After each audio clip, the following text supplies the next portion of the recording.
Salut les gars, aujourd'hui nouvelle vidéo. Alors, c'est une triste nouvelle qu'on apprend. Vous avez certainement entendu parler à la télé, puisque là ça a fait parler internationalement. C'est cet effondrement de grue. Alors pas un seul, hein, deux, hein. Deux effondrements de grue en 48 heures qui font malheureusement 34 tragiques disparitions. Voilà, pour ne pas dire le mot en question qu'on ne peut pas dire sur YouTube. La Thaïlande est sous le choc après deux effondrements de grues de chantier survenus à moins de 24 heures d'intervalle. Et le tout d'ailleurs sur la même société. Les drames ont fait au total 34 et plus de 70 blessés et impliquent le même entrepreneur Italian Thai Development. Ah ah. On va essayer d'en savoir un petit peu plus dans cette vidéo, c'est le but, hein. N'hésitez pas à mettre un petit pouce en l'air et un petit abonnement, ça fait toujours plaisir. Donc une grue s'est effondrée à Nakhon Ratchasima. Donc c'est dans l'Est. Alors, bon, la plupart des touristes n'y vont pas, donc c'est certainement des Thaïs qui ont été touchés. Ce qui est d'autant plus triste, parce que voilà, c'est quand même la population, enracinée, hein. Donc le 15 janvier, un second effondrement sur la route Rama 2 à Samut Sakhon. C'est ouf, c'est ouf. Les 2 chantiers sont liés à Italian Thai Development. Voilà, voilà, donc une grue s'effondre sur un train. Quand même assez dingue, hein. Le premier drame s'est produit le 14 janvier 2026, vers 9h30, à proximité d'un chantier de la future ligne ferroviaire à grande vitesse dans le district Sikyo, province de Nakhon Ratchasima. Une énorme grue de chantier s'est effondrée sur le train spécial express numéro 21, Klungthep Apiwan, donc Klungthep c'est Bangkok, vers Ubon Ratchathani.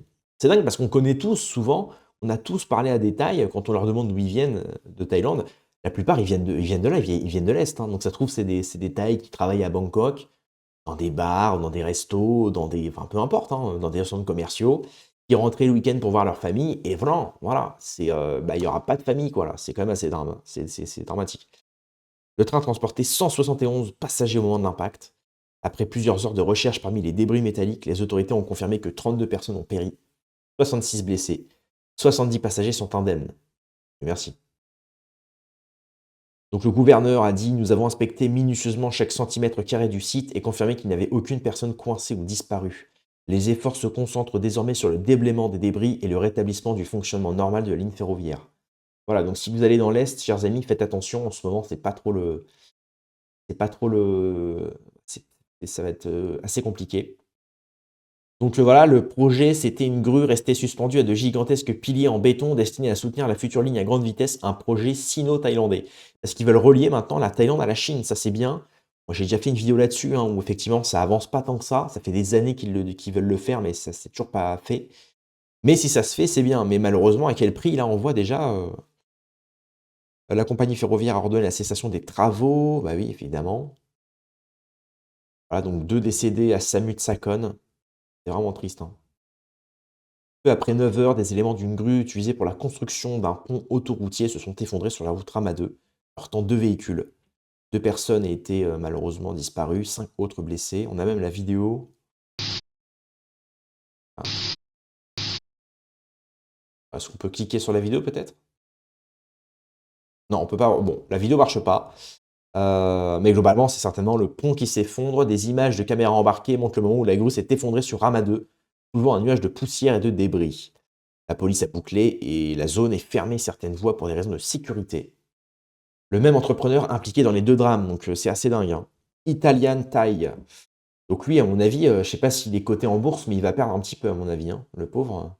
Le ministre des Transports par intérim a confirmé que les 2 chantiers sont liés à Italian Thai Development, l'un des principaux groupes de construction du pays. Oui, c'est Italian Thai, nous devons découvrir les faits, il s'agit d'un accident ou d'autre chose.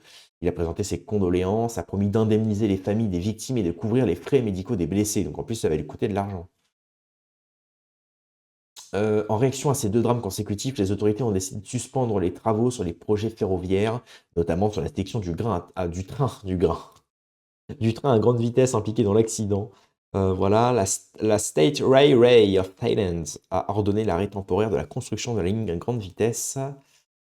Et plus largement, ces accidents ont relancé les débats sur la sécurité des projets d'infrastructures surélevés en Thaïlande.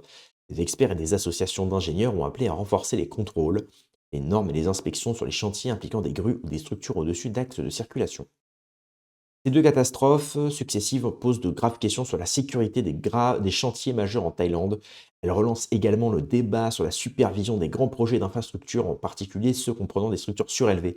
Bah, c'est vrai que la Thaïlande, c'est connu en plus pour être un peu plus, ghetto, on va dire, hein. Moi, je me souviens d'un voyage à Bangkok.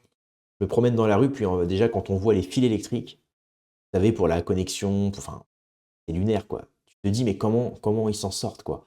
Tu vois des milliers de fils qui pendouillent et il suffit qu'il y en ait un qui marche plus, tu vois le mec, il met l'échelle, il a pas de gants, il a pas de casque, rien, rien. Il monte comme ça, il trafique. Enfin, tu te dis: «Il va arriver un truc un jour, quoi». Donc là, on se dit: «En France, on a trop de normes». En Occident même, on a trop de normes et en Asie, ils en ont pas assez. Donc il faudrait pile le bon, tu vois? Il faudrait un minimum de responsabilité que les mecs mettent des gants et des casques. Hem mais pas non plus, qu'on ait, 15 000 normes, c'est pas le but. Faut pas brider non plus les entrepreneurs ou les constructeurs. Mais un minimum quoi, parce qu'effectivement après quand il y a des drames comme ça qui arrivent, tu te dis: «Pourquoi on l'a pas fait?» Mais c'est trop tard, hein, trop tard, ça s'est passé. Donc bon, voilà, voilà. C'est tout pour cette vidéo. Merci de l'avoir, regardée et moi je vous dis rendez-vous dans quelques heures ou à demain pour une prochaine vidéo et à plus tard.